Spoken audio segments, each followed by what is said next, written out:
Class 10th का chapter number 4 start किया है। इसमें एक्सरसाइज 4.4 है ओल्ड बुक के अकॉर्डिंग और 4.3 है न्यू बुक के अकॉर्डिंग।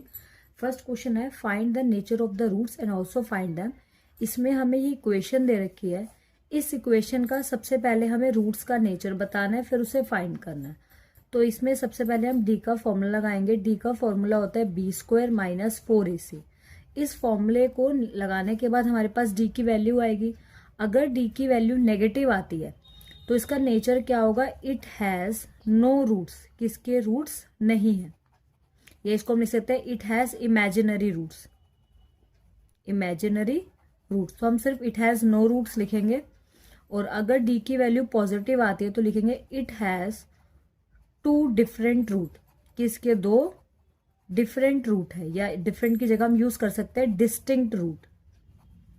और अगर डी की वैल्यू 0 आती है तो हम क्या लिखेंगे, it has two equal roots. तो तीन ही पॉइंट है में, डी की वैल्यू नेगेटिव, डी की वैल्यू पॉजिटिव और डी की वैल्यू 0।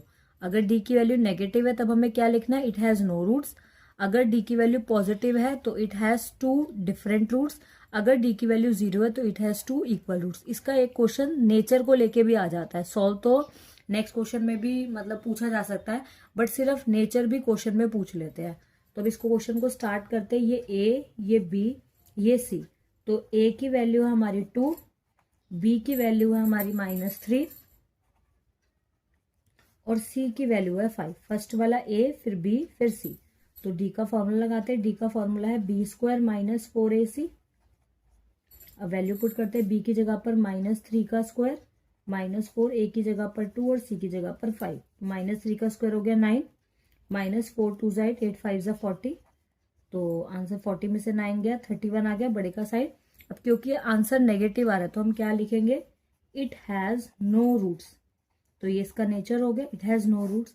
अब क्वेश्चन में अगर डी की वैल्यू कभी भी नेगेटिव आएगी तो उसको आगे हम सॉल्व नहीं करेंगे, तो ये क्वेश्चन यहीं पर एंड हो जाएगा।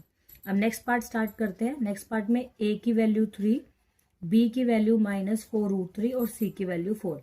फर्स्ट वाला ए, फिर बी, फिर सी।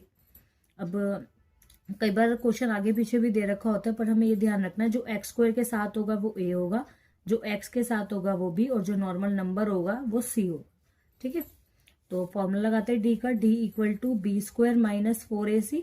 तो ये ए, ये बी, ये सी। वैल्यू पुट करते हैं। बी की जगह पर -4√3 का स्क्वायर, -4, ए की जगह 3 और सी की जगह पे 4।